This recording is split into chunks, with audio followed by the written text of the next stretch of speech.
Nick. Hey, let me ask you something. Sure. Ask away. It's just, with everything that's happened with you and your family, it's a whole hell of a lot to process. I wanted to make sure you're holding up all right.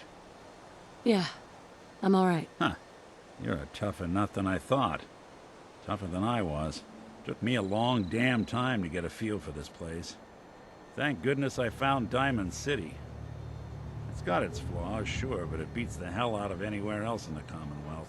Of course, when I took up there back when, people were just as scared of the Institute as they are now. Maybe more. The massacre of the CPG was still pretty fresh in people's minds at that point.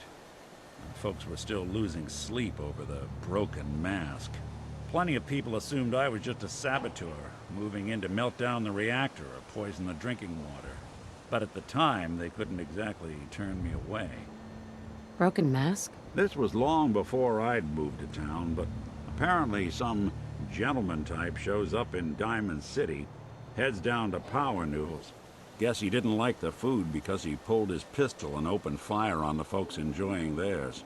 When security finally put enough holes in him to drop him, they say he was full of servos and sprockets, just like yours truly. Seems he malfunctioned, went berserk. It was the first time people realized that synths had stopped looking like me and started looking like them. Considering what these folks went through, I felt real lucky they let me in the front gate at all. Massacre of the CPG. What's that? The Commonwealth Provisional Government. Years back, a group of settlements tried to get together and form a coalition. Every settlement with even a hint of clout sent representatives to try and hash out an agreement.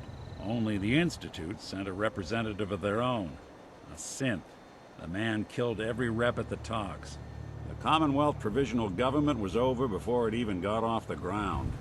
I took up in town not long after. I was damn lucky they didn't just tell me to scram right then and there. Why would you want to live among bigots like that? Now, I couldn't really blame them, given the circumstances. But folks sure started turning the other cheek when I showed up with the mayor's daughter. Gal of about 15. Pride and joy of the mayor back then. Man by the name of Henry Roberts. The young Miss Roberts decided she'd run off with some caravan hand she'd, known for an evening. Turns out the guy was part of a gang of kidnappers.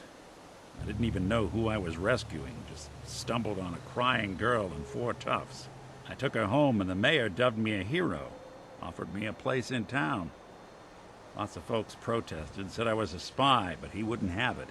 Taking up in the city was tricky at first, but I never tried to hide what I was, and people seemed to warm to that. You took down 4 guys by yourself? Well, I didn't have to. Back then, synths were even more of an unknown quantity than they are today. I told them I was rigged to explode and started going beep, beep, beep.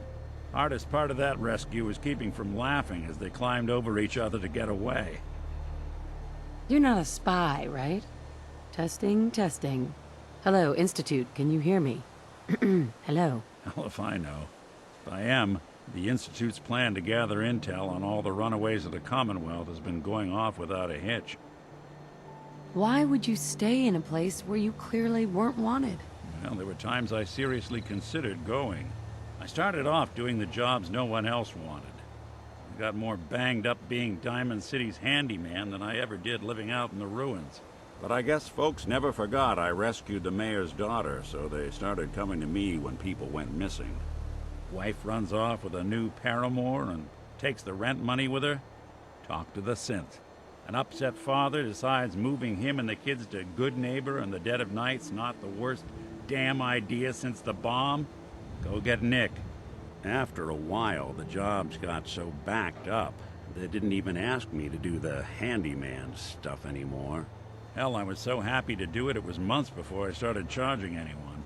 I never stopped being Nick the Synth, but it was Nick the Detective folks came to see. It was about then that things finally started feeling normal.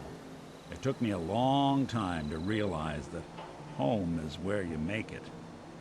And with some time and effort, this place can be home for you, too. That's a long story, but I hope it helps. Want to get moving?